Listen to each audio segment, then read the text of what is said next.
freaking first cut. Golly. Welcome to the First Cut Podcast. I'm Rick Gehman, and this is your mega preview pod for this week's Shriners Children's Open storylines. It's best bets. It's one and done. Joining me to break it all down, Patrick McDonald is here. Patrick. What's going on, guys? I'm feeling good. Was airing out some grievances in the green room, which are going to cost $5 a month if you want access to those. Just peddling, upcharging people, so to speak, which we might also get to.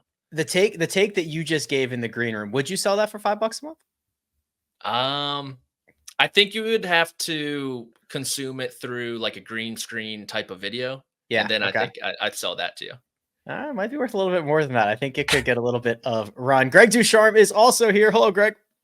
Boys, I would not sell any of the green screen content for any amount of money. The morals that you have are sturdy and they are stellar. Yes, getting up on my moral pedestal, yes, looking down on the rest of you. And that's why you are the icifier. Yes, that is the reason. All right, gentlemen, I'm going to be real with you here. It's October 15th. We are smack dab in the middle of the FedEx Cup fall. There are not a ton of news stories or information that is going out there. We've got a couple of items that we can talk about.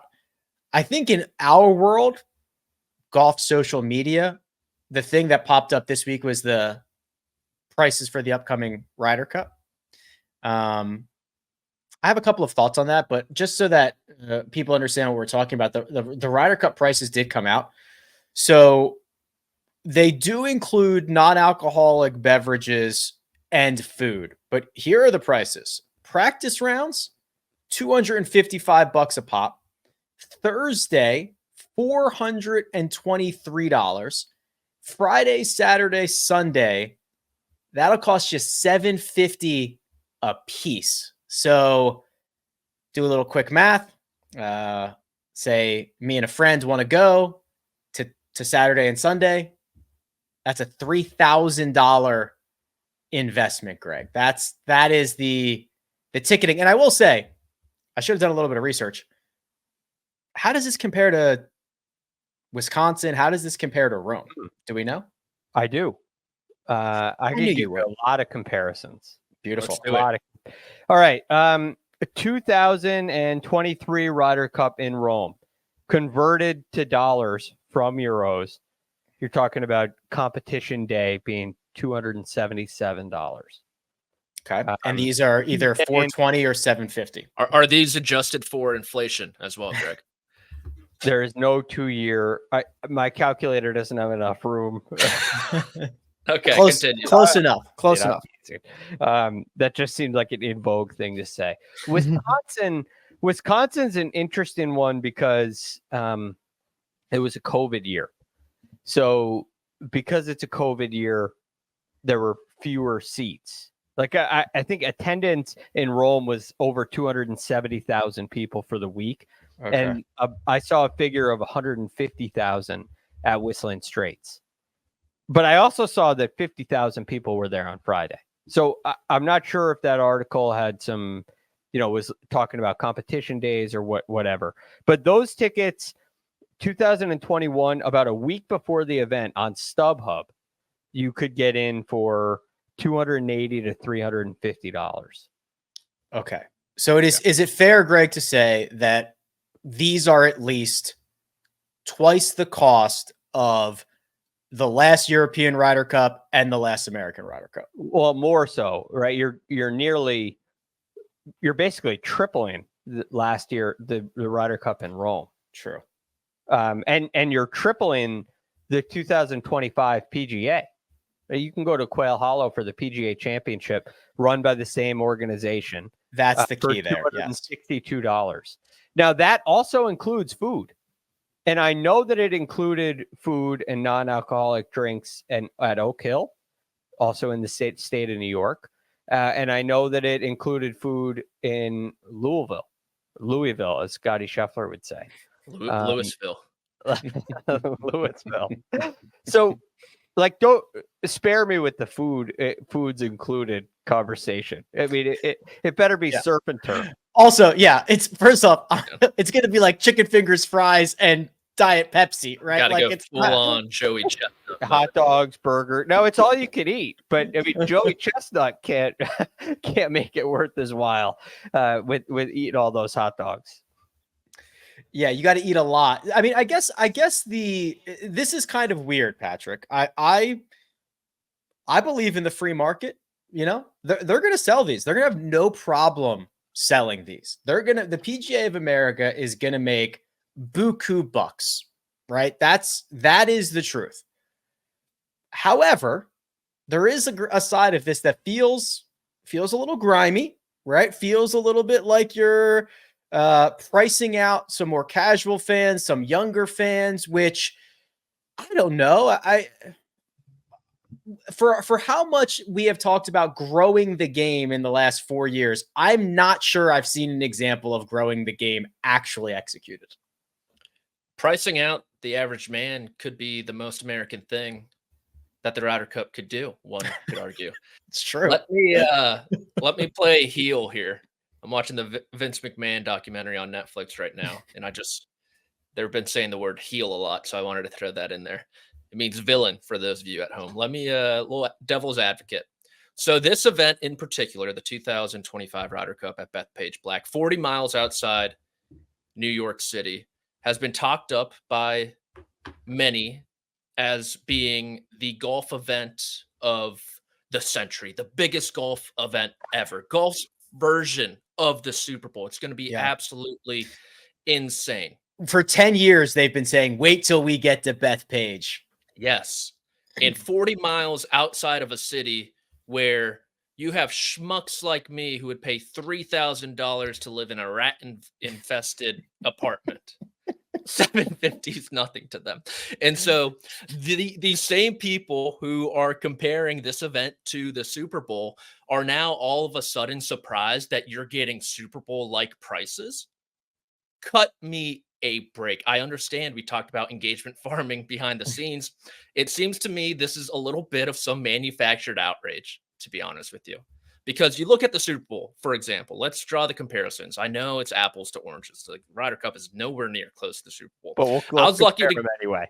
Yes, I was lucky to go my middle school days, Super Bowl 43. Who could forget Santonio Holmes, corner of the end zone? My father, season ticket holder for the Steelers, won a lottery, picked me because I was his favorite child to go. Obviously, it was for the fans back then, right? You fast forward to this day and age, the Super Bowl really. It's all about celebrities. It's all about big names. It's all about who is going to be there. And honestly, that's what a lot of sporting events have turned into.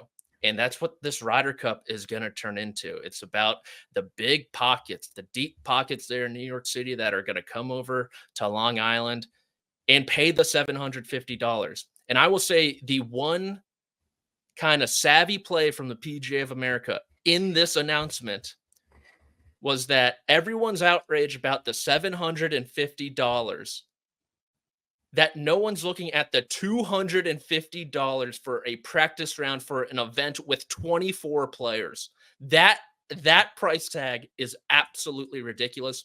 I don't think the $750 is that bad. Well, Greg, I'll be the first to remind everyone it's not the Super Bowl. It will be watched by a fraction of the American public. It's interesting because we're coming off of a Ryder Cup in which maybe the biggest storyline revolved around whether players should be paid or not. And you roll out pricing that is going to bring in some odd hundreds of millions of dollars in ticket sales. And then, of course, in sponsorship revenue. This doesn't even include corporate hospitality and concession stands outside, like all of that stuff. Parking will cost you, I'm sure, another $150. Patrick Cantlay's got a stronger case to be paid when this is the pricing. Yeah, you bet he does. You bet he does. I mean, how do you there's been this attitude from the PGA of America fans like myself, and I am absolutely included in this, where, you know, this isn't about money, right? This is an event that's about competition. It's about growing the game back to its origins, right? That was the initial purpose. Now it's very clearly about money, right? You have gone, you know, I understand there's high demand, right? 750,000 people apparently, according to Paul McGinley, wanted tickets last year and entered the lottery. And 250 got tickets, or 270 got tickets. But now you're going to go ahead and triple that price because you're in New York. But the thing and the big problem that I have about going to New York, like using New York as a crutch, it's an expensive market. You might be thinking that, like the case Patrick laid out. But you choose the venue as the PGA of America, right? You're making a deal. You decide to go to New York. And if you're going to go to a place where you have to charge $750 for it to be worthwhile, well, that's a bad decision, right? You got 49 other states. There's no way it needs to cost that much. Let me take a crack at this one, Patrick. So feels okay. The vibe at LACC, exclusivity. Don't even think about stepping on these grounds. Don't even look at us, right? Like pinkies up, boys. Pinkies up. If they would charge $1,000 a ticket, I'd be like, yeah, that makes sense. Josh brings up a really good point in the chat. Bethpage itself, Bethpage State Park calls itself, quote, a mecca for public golf. Isn't this a prime example of accessibility, having a course be this championship level course being accessible to the public? We are now going to come in and charge $750 pop. This could have been the one to say, hey, this is the everyman's Ryder Cup. Come on out. We'll see you there. It could have been, sure. But as Greg mentioned, the decision makers and the high level stakeholders in the game of golf over these last handful of years, under the guise of saying we're going to do it for the fans, it's all business and filling their pockets with cash. And they'll say the right things. And they could have easily, I mean, the one thing that I'm kind of looking at for this is, what if they sold them for, say, 500, but they allowed them on secondary markets? They'd go up to 750. People would pay that price come a week before the Ryder Cup to get your Sunday ticket. And so I get the whole optics and how it might look bad. This is the People's Country Club. Keegan Bradley saying when people think about New York golf, real New Yorkers, they think about Bethpage Black. But I'm sorry, this is an event that everyone in the media is labeling as the biggest event ever in golf. You're not going to have some common fan-ish experience there if that's the case. You can't have it both ways. You can't talk up the Ryder Cup as this great event and then be like, well, we want it priced like it is the John Deere Classic. So here's and I agree with really everything both of you are saying, and I do think that a lot of it is just kind of something to farm engagement. I do think it is outrageously expensive, but I do think they're going to sell every single ticket that they have available, and then some. I guess for me, Greg, this is more of a almost just like a fatigue, right? So there was a new report that came out from the NGF. That's the National Golf Foundation. They track how many people are playing golf, what their age is, just like endless. They track everything on 15,000 golf courses, 500 million rounds, all that stuff. And there are so much good that is going on in the game of golf. I'm going to give you a couple of notes here. In 2023, so last year's numbers, 26 million people played on a golf course, and another 18 million played off course. That's a simulator, a Top Golf, something like that. That number is up nearly 2.5 million people from COVID from 2020 through last year. The average age of golfers has dropped for the first time in history from 44 years old to 43 years old. For the first time ever, there are more on-course golfers between 18 and 34 than there are between 50 and 64. For the first time ever. The way that I see this is that golf, the sport of golf, has been on an unbelievable run where it got a boost that no one could have ever expected. Golf was declining. Country clubs and golf courses were closing left and right. And since this golden egg, the only thing that has happened is the professional game has split and might be irreparable. Country clubs have 10x'd their initiation and their membership fees. Prices to see these guys play have gone to astronomical amounts. Robots are picking up tee times and reselling them on the secondary market. I just see a sport, both recreationally and professionally, that has shot itself in the foot repeatedly for the last 4 years. And I just think that when people see something like this, it's just another one of those things, right? I don't think this by itself is an absolute disaster and the PGA of America should be tarred and feathered. I don't believe that. But I just think it is a buildup of all of these things over the last handful of years.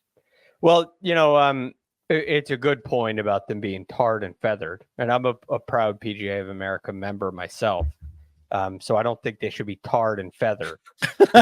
You're first, Greg. We'll have that trial at the end of the show. Yeah. It just seems a little excessive, right? And for a big event like this, I think you can get away with a high price. It's not the John Deere Classic, to your point, Patrick, but it's also not a Taylor Swift concert.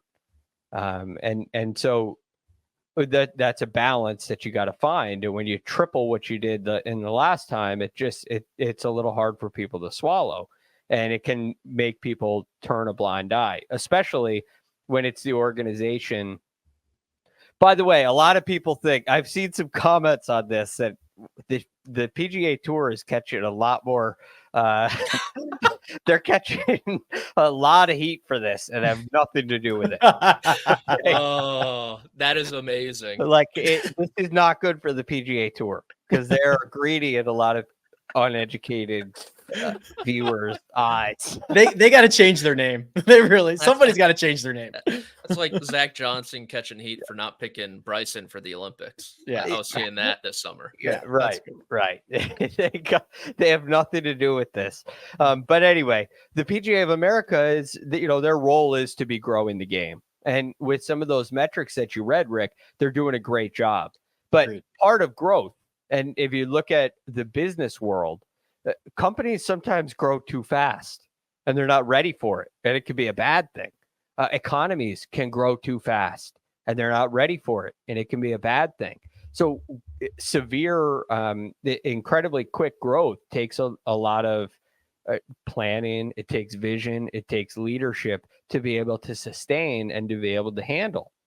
Perhaps this is a sign. Some of those things you mentioned, like robots buying tee times and selling them on secondary markets, maybe golf isn't quite ready for or wasn't ready for the COVID boom, which has continued. And I think there are a lot of other factors at play as well. But maybe we just weren't ready and haven't done anything with it. And that's kind of what it feels like to me. We have this great growth and there are a lot of people benefiting. And a lot of PGA of America members are benefiting from it dramatically, right? They're really benefiting. But are they doing the things they need to do to keep it? Which a lot of people who study this kind of stuff say when Tiger came out, golf wasn't ready for it. There was a boom that they couldn't handle, and they did not grow the way they should have with a megastar coming into the game like that. I wonder. and I hope it's not true, but I wonder if there are aspects of that with the COVID boom that golf isn't taking advantage the way they could. I'm not even going to say should, because who could have predicted it? Right. But not the way they could. It's interesting. I hadn't thought to compare it to the Tiger boom, which is fascinating. It's insightful stuff. Okay. Well, Far listen. smaller, but Of course. Well, I'll put a pin in it there because we could talk about this, for all eternity.